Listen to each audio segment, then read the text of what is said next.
Hey everyone, it's Stamp Ventures with Shauna. Welcome to my Tuesday tutorial at almost 8:02. Holy smokes, gotta mark one on the page there. I am early tonight. Hope everybody's having a good evening.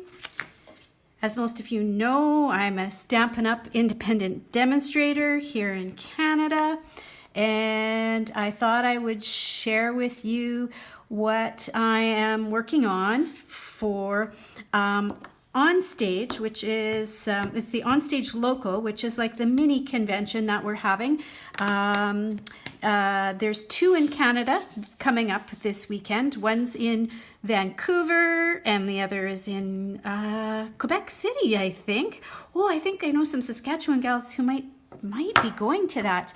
And so yeah, I just thought I'd show you what I'm making for my swaps for that. So I'm going to get to the finished product in just a minute, but I'll take a break here from stamping teapots. Look at this. I discovered that when you stamp the teapot, the first number of times that I stamped the teapot separately, and then I went back and stamped the flowers inside. And now I've realized that, because they've created that cutout in the middle of the teapot so that, you don't get the big puddle of black ink in the middle. You know how sometimes it drags in the middle and then you end up with a big splotch. They've removed that rubber for us for the teapot, and so the flower fits in there.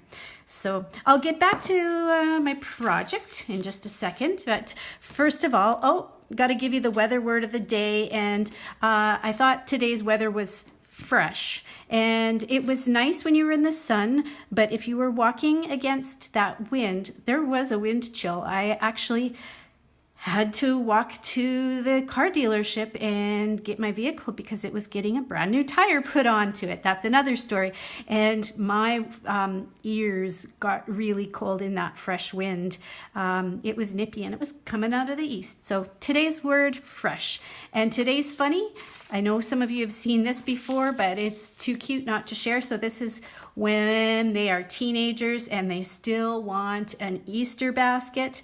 Well, my boys aren't teenagers anymore. They're in their 20s, but actually they're going to be moving into a new suite on May 1st. So this is actually the kind of Easter treats that they are going to be needing. They're going to be needing all these cleaning supplies. So yeah, I thought this was a great idea. Okay, so one other thing before I get onto my project, I just thought I'd mention a little bit about today's announcements from Stampin' Up! In the new annual catalog, which customers are going to be able to start ordering from on June 4th, I think. They're going to be taking out the current Stampin' Up! Trimmer. They'll be removing it from the catalog. And so I wanted to give you some tips if you do have this, so that it will last you as long as possible and keep working well for you. And so, and I guess I should just address that the trimmer itself was really good. It has this excellent design with extending ruler and slots for the two blades, the scoring blade and the cutting blade, and little storage spaces on the back. The design of the trimmer itself was good. Stampin' Up! Was having issues with the blades from time to time, and maybe with the supplier as well. And so we're always limited in the number of blades that we could get. And some people found that there were issues with some blades, and they just felt that they could not rely on this manufacturer. So this will not be in the next catalog, and those people who have it will want to stock up on blades, in particular the cutting blade. The scoring blade doesn't really wear out too much, but the cutting blade does for sure. And we won't have a brand new trimmer right away. They're still working with a manufacturer on that, but I know that whatever we get in future will be just as good.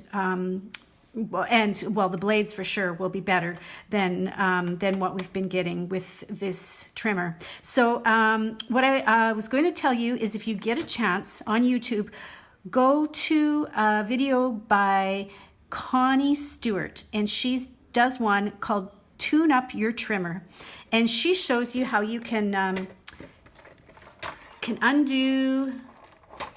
How am I doing this here?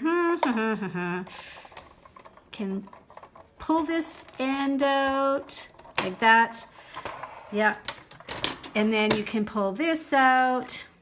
And she shows you how you can take like a pokey tool or even a bristly toothbrush. It could be too, but maybe a pokey tool would be better. How you can clean out the blade guide, the cutting guide that your blade goes down. She shows you how you can clean out this track that's behind it, and I don't know if this is showing up on the video at all, but this is hilarious because I can see all kinds of glitter in my track. I've always joked that when people move into our house and maybe they take out our hardwood floor, underneath the hardwood floor or between the hardwood, there's going to be all this glitter. And she shows you how to clean those out really well and how to put it back together. And then she has a couple of tips for how you can use tin foil paper to sharpen up your cutting blade a little bit. And it's not going to sharpen it up maybe like it'd be totally brand new, but it may help you to extend the life of your cutting blade. And I thought the best tip that she had, the very best one of all, is if you're cutting the glimmer paper. We call it glimmer paper, but it's the paper that has the glitter on it. And I think it was her who made the comment, it is just like sandpaper. And so she suggested that you you use one of your blades maybe that's already getting a little dull, and you can keep it actually in the little pocket in the back. I think this is one of my used ones because it doesn't have the plastic cover that comes on it. And whew, that was noisy. And here's what she suggested. You write on it with a Sharpie, like this. Uh-oh. I don't know if I wrote small enough. Okay, if you can't read that word, it's supposed to say glimmer. And then you can use that one just dedicated for the glimmer paper. And I think she also suggests that if you turn your glimmer paper upside down and cut on the paper side, that might help to save the life of your blade. So always, always, always keep your old blade for the glimmer paper. Don't use your nice fresh blade that you use for just your regular cardstock, and that will help to extend the life of it. So I thought that was such a good tip. So again, that's Connie Stewart, Tune Up Your Stampin' Trimmer, and it's a YouTube video. The other thing that Stampin' Up! Announced is that we're going to be getting a new die cutting machine. It's not that there was anything wrong with our Big Shot, and a lot of us demonstrators will still use the Big Shot going forward because it's the dies that we'll have will still work with our current die cutting system, but they get the Big Shot from a company called Sizzix, and then Sizzix gets it from a manufacturer. And so Stampin' Up! Wants to get a die cutting machine that's coming directly from the manufacturer, and that they have a little bit more control over what they want and those kinds of things. So in the upcoming catalog, there will not be a die cutting machine, and we don't know exactly when there will be one that comes up, but when they are finished with working with the manufacturer, there will be. And they want to do it right, so that's why they are not jumping in right away and changing it out. But they can't carry the Big Shot any longer because I guess their contract with Sizzix is done. So they had to make that break with them for now.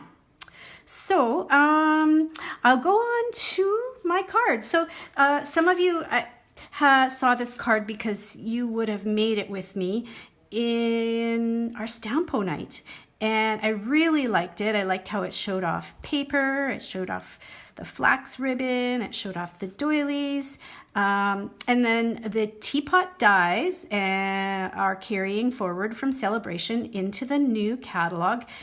And I'm guessing if the teapot dies are carrying forward, that probably the Tea Together stamp set is also going to be going into the new catalog as well. Now, I haven't seen it, so I don't know that for sure.